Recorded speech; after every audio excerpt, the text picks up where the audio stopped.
When life wakes you up, it hits without warning. No sign, no heads up. Your whole perception of existence is put in a blender, lit on fire, and disintegrates into thin air. It's chaotic, painful, and confusing.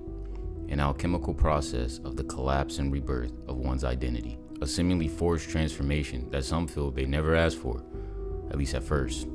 This change doesn't just happen overnight. It's a non-linear battle between what you once were and who you've yet to become, shedding layers of the past over and over. The urge to take a step back rises under the pressure, only to realize what's behind you serves no purpose anymore, and the only option is the path ahead. And so we have Kaneki, the embodiment of this powerful yet painful process of transformation and acceptance. In the world of Tokyo Ghoul, where ghouls are seen as monsters blending in with humanity, their only source of survival is the flesh of humans. Kaneki, like most of us, was living on autopilot, a life where things aren't the best, but not exactly the worst. Enough to feel comfortable, not peaceful, but quiet. Not yet aware of how loud things would get. Have you ever felt like you met the one? Like looking in a mirror, same hobbies, same interests, and you finally think someone understands you? A gift from the universe, beautifully packaged, expecting love inside, but when open, you're met with a life-changing surprise.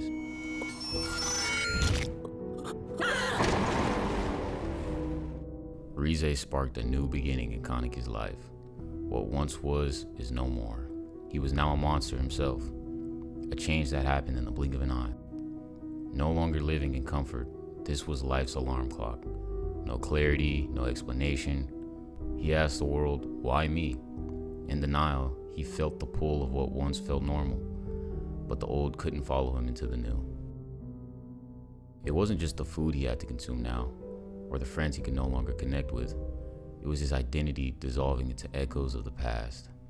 Sure, he met others along the way, who guided him and showed him he wasn't alone, but only he could choose to move forward. When stepping out of your comfort zone, it can feel like standing at the edge of a cliff, scared to leap, but what's approaching gives you no choice.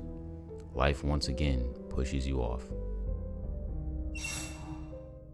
If Rize was the catalyst, Jason was the crucible, inflicting pain on every level, stripping away layers of himself that kept him weak. The old him reached its climax and collapsed. Forced into a corner, he had two options: release or cling. Deny what's happened or accept who he is now. The only way out was surrender. The only way forward was acceptance of the path ahead. In this chamber of intense torture, the inferior version of him was left behind. This was only the beginning.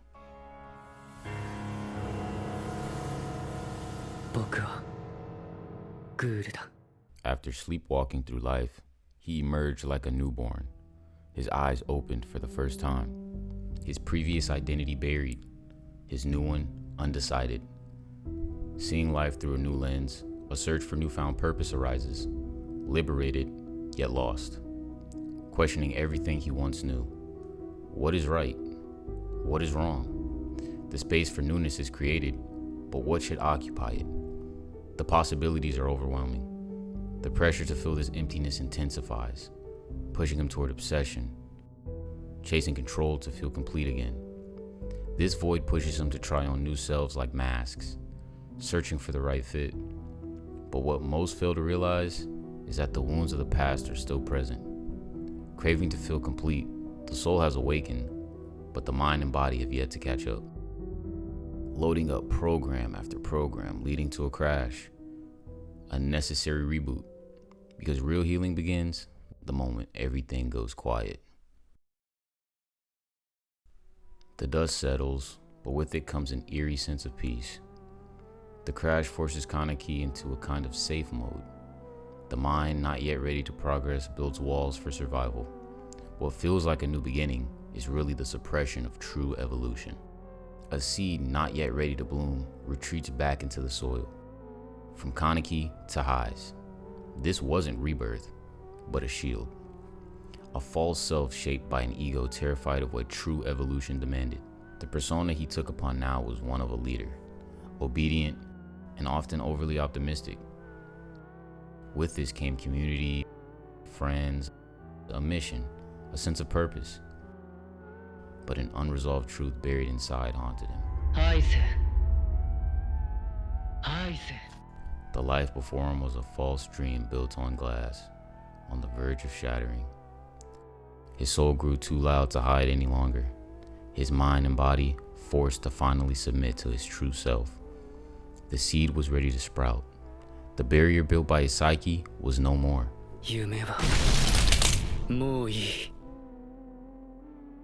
Clarity hits like a calm wave, opening up the blockages of stagnation. Finally accepting his own inner truth, he was ready to carry the once overwhelming weight of the past. The time for action was now. But when one starts to shift their own reality with pure authenticity, the world around them has no choice but to react. Like a moth to a flame, every decision narrowed the path ahead, leaving no room to be led astray. Destination still unclear, but inevitable. All the chaos, the confusion, the pain, it was guiding him. There was a call, only he would be able to answer. But to answer that call, the universe always makes sure you're ready. It checks if your soul has learned the lessons forced upon it, if you can hold your power without spiraling. And so the final test emerges in the form of a battle. But this was more than a physical confrontation. A clash, not with another, but with the last layer of himself that needed to be shed. Within this final phase, resistance is the greatest enemy. This final layer, the deepest of them all, isn't easily detachable. It's bonded tightly onto the self, refusing to be removed, using every tactic of survival possible, knowing if you leave it behind, things will never be the same. Right at the door of evolution, it slams it closed. Once again, the pressure to stay in familiarity is immense. And so he falls. Was it all for naught? Did he endure this long, just to finish here? Through suffering, his soul grew too large to revert back into the illusion of comfort. He was not the same person anymore. And with this realization, the path behind him vanished. The truth he gained starts to bubble up inside. The power he obtained, he refused to let it go to waste. And with that, the last thread of the past was severed. This was the rise of something new that always lay dormant. This was the initiation, finding balance from within.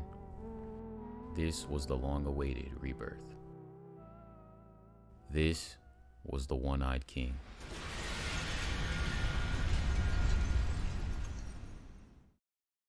Most of us live in survival mode without even realizing it.